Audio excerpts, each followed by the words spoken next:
Hey everybody, it's Ronn Grant, and you're watching Just for the Record. Stay tuned, you're watching 284 Media. Is business slow, cash flow down, hosting an upcoming event? We can help. Advertise with 284 Media and take your business or event to the next level by enhancing your present marketing and messaging strategies. Allow our team of experts to create a personalized ad that sets your business apart from all the rest. This could be your business or event. So, what are you waiting for? Contact our marketing team at 284media@cctbvi.com. Advertising with us works. Dr. Arlene Smith-Thompson, welcome to Just for the Record. Thank you for having me, Ron. Former educator, businesswoman, former permanent secretary in the Ministry of Communications and Works, mother, daughter, sister. One young man said, I know Miss Smith, she taught me, she was a great teacher. In hindsight, you have the people who say, she's a little stuck up, or she seems stuck up, doesn't speak to people. When you hear the claims, those claims, just for the record, that perhaps your personality might not be one for public office, what do you say? Yeah, I smile because the persons that really know me would say otherwise. They would say I'm very down to earth. Okay. And but for those who have that concern, what I can say is, yeah, I think by nature, I tend to be a little reserved. Maybe when I was younger, maybe even shy. Okay. But I can rise to the challenge if I have to. And while I may not be the loudest in a big crowd, I think I can be impactful if I have to be. I think that I'm a very personable individual. And if you get to know me on a one-on-one basis, it would be maybe far from what that perception might be. Now, with your experience in the civil service, coming from education and then transitioning and then retiring to go into business. Yes. I mean, you could have gone fishing, you could have picked up a hobby. Why politics? As I would say lately, I'm really at a crossroads in my life, and I had just completed a doctoral degree, and I could have taken that in any number of directions in terms of maybe working for an institution. So I thought once the opportunity presented itself now, I thought this is probably the opportune time to do so, as opposed to going fishing. And if elected, what would the 3rd district look like under your leadership? The 3rd district, last night we did a drive-through, and I was telling a group that it's a district that we all can be proud of. The 3rd district has so much to offer in terms of schools, businesses, marinas, recreation facilities. You name it, we have it in the 3rd. It can almost be a city on its own. And I see us just making the 3rd district a community that we can be even more proud of, once we have it maybe properly structured in terms of our facilities and spaces. I see maybe more open spaces, more green spaces that persons can enjoy. What are some of the issues plaguing the society or the 3rd district right now that you plan to tackle? The number one is water. Wherever I go, that's what I tell people. I was just reading a note from one of our residents. They haven't had water in weeks, so some areas are really plagued by that. And of course, water is a necessity of life. So if you don't have, you don't have access to it, then it is you're handicapped in many ways. I went to a hair salon in the district, and I asked the lady, well, how are you managing? And she has to get buckets of water. And you can imagine putting in a perm and having to deal with, so I can't imagine. No, you're right. Yeah, you can't imagine it. But really, that is the reality of what's happening right now in the 3rd. And we have to get the water problem arrested. So I would say that that's my number one goal. All right. We have to get water on 24/7 in the district. There has long been somewhat of a disconnect between who I like to call the millennials, my persons around my age group, and the older generation, not only the older civil servants, but ministers of government as well. If elected, how do you plan on bridging that gap? I am glad that I can identify to some extent with the needs of the millennials. As a matter of fact, a lot of them are in communication with me Okay. via WhatsApp, Facebook, and phone calls, and they're telling me what they would like to see for themselves in the district. A lot of them, obviously, they would want to own their own homes, possibly their own businesses. They want to have a sense of power in terms of what they can earn for themselves. And they come right out. They're like, Miss Smith, I want a handout from you. You just give me the tools that I can succeed. And I'm surprised. Well, I shouldn't say I'm surprised, but I'm very pleased to know that even young people those ages, that's the way they're thinking. And I hear that repeatedly. So, I think, again, if I'm put in a position where I can make a difference, that's what I would like to see, opportunities being created for young people, especially in our district, to succeed at an even higher level. Now, Yes. Mm-hmm. with the UK and the ever-increasing laws that seem to kind of want to suppress us Yes. as it pertains to financial services, as well as other industries, we're running the risk of being blacklisted. How do you plan to work along with your team to lead the country into a more prosperous financial future? Yes. And in fact, we have been having a lot of discussions around that, the fact that our financial services is under threat.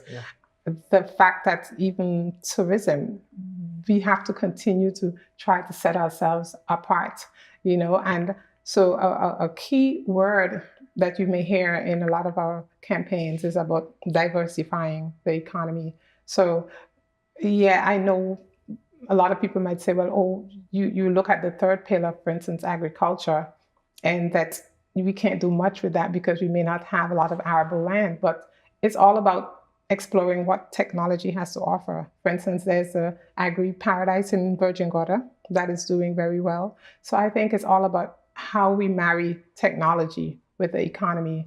There might be an opportunity for small manufacturing in the territory. So we're exploring things like that, a lot of internet-related technology.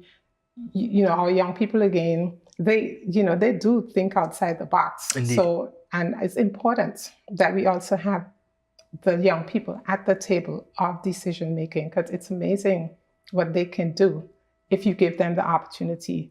And for me, my type of leadership will be all about empowerment of our young people.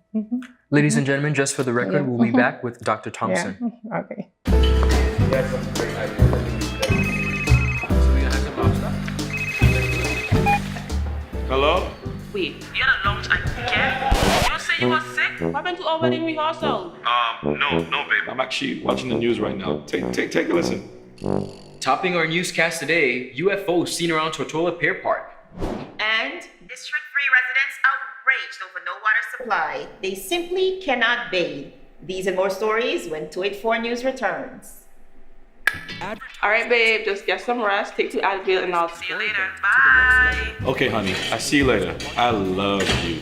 It's clear to see that Coconut Lounge is a place to be, the coolest cocktail lounge in the British Virgin Islands. A lounge like no other, with welcoming, professional service, and a breathtaking ambiance. Not forgetting a diverse selection of wines, beers, and signature cocktails. Cozy, comfortable, contemporary. Coconut Lounge at Tortola Pier Park. Visit us today. Dr. Thompson, you are among 3 candidates so far vying for the position to represent the 3rd District. Yes. Why should the people of the 3rd District vote for you? I think that I present a different style of leadership. First of all, let me just thank our current representative. He's been there for almost 20 years, and I have the highest level of respect for him. He's actually someone that I worked with in the past. So I want to thank him for all that he has done so far to bring the district to this point.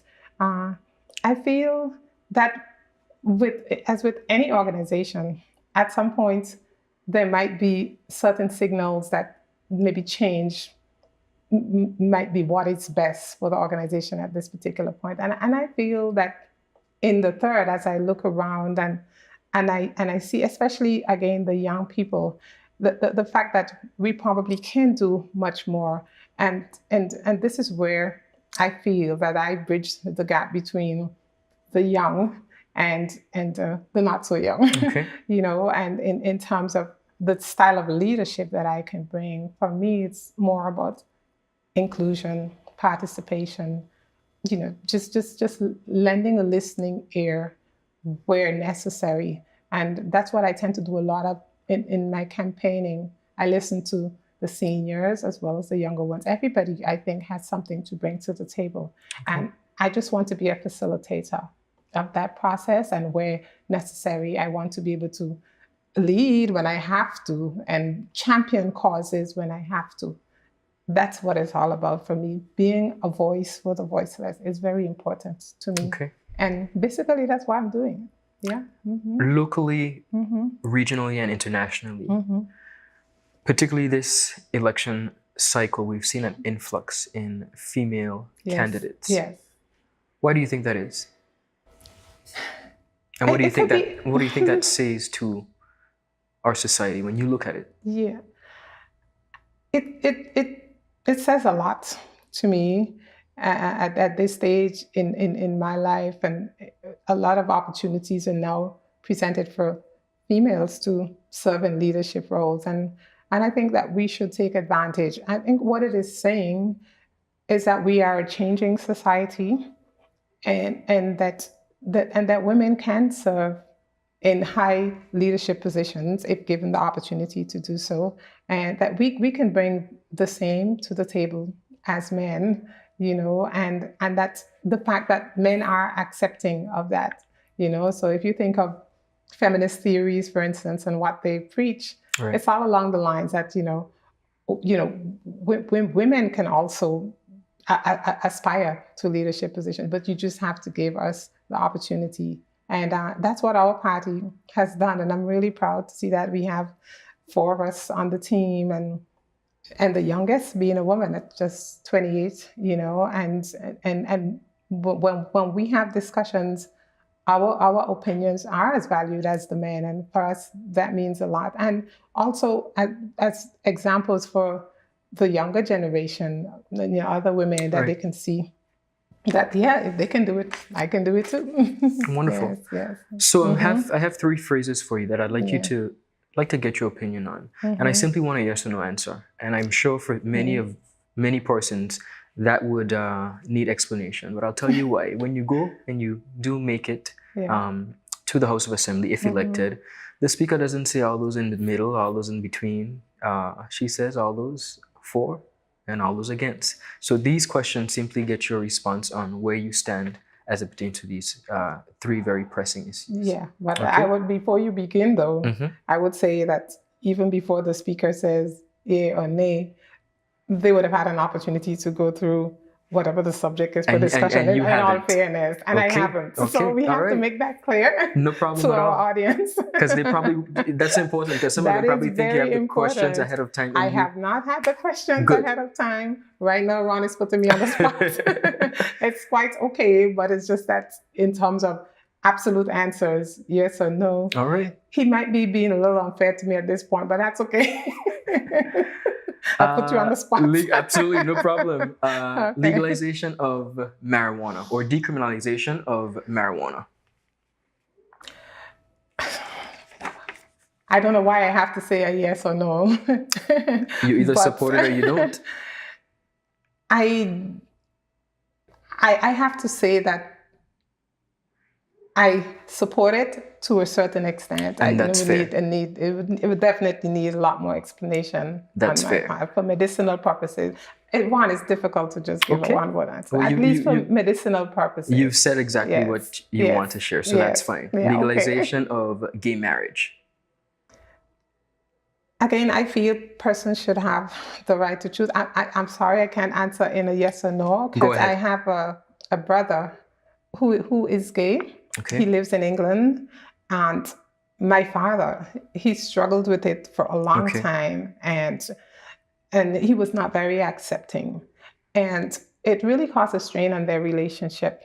And my father found this out when my brother was 16. My brother is maybe almost 40. Well, he's actually in his early 40s now. And they never had a relationship as a result from that point. And now that my father is in his senior years, and I can see him maybe passing on and never having that relationship as a result of him not being accepting at the time. And now that my dad is a lot older, he said, you know what? I should have really understood. I should not have been so harsh to him when he chose not to bring home a young lady.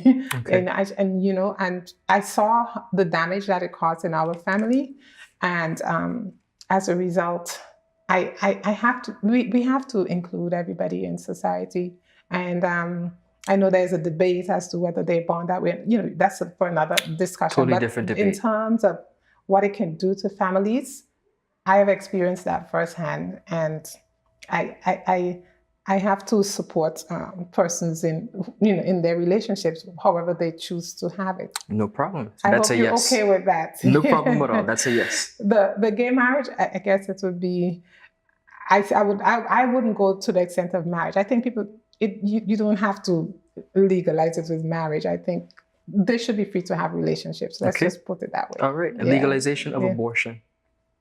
Again, it's a person's choice. Okay. It's a person's choice, and I don't think that we should get into that extent in terms of what a person chooses to do with her body. Well, as a lawmaker, as a possible lawmaker, I say this: thank you so much for your honesty and candidness in sharing, some family experiences that would allow you to answer in the way that you have, which is fine. But I think it's important for us to know, because as lawmakers, a possible lawmaker for you, these are issues that are going to be presented. Yeah. Well, in terms of that, I think we're still very much a Christian society, so we have to bear that in mind. And I think a lot of these issues, they come down along lines. It's something, if you're a Christian in our society, I can see persons saying, if you're a Christian, why would you support legalization of a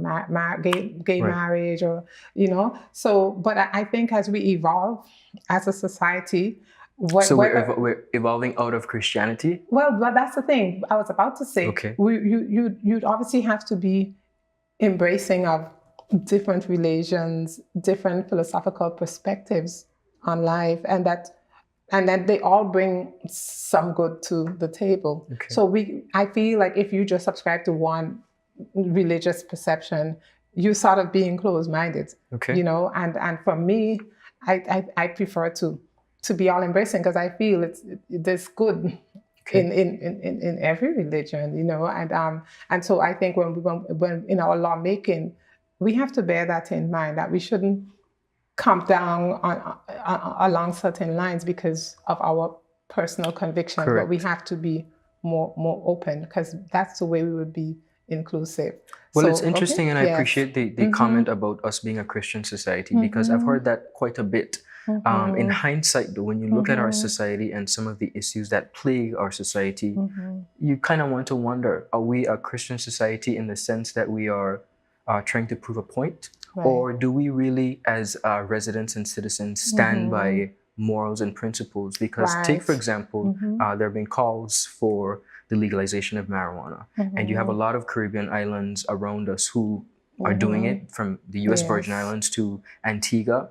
And then now all of a sudden you hear us here in the country calling for that same action. Right. And you kind of wonder, okay, are we following a trend here? Are we really standing on our own? So when we think of Christian society, it beckons the call whether or not we as residents, lawmakers, ministers of the government or gospel really have the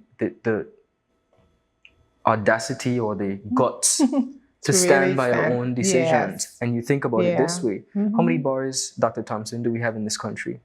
Countless. We have more bars than we have schools. Countless, more bars than we have churches. But we're a Christian society. But we are a Christian just society. For the record. Yeah, it's almost as though it's a contradiction. Absolutely. Yeah, it is a contradiction. All right, let's get off the hard questions now. Let's play a game. I'm going to ask you a few questions. Yeah. Impromptu questions. Okay. And again, you don't know these questions, and I'd like the first response that comes to your mind. Is that okay? Wow, sure. Don't put me on the spot. Let's hear it. Childhood celebrity crush. Childhood or adult celebrity crush?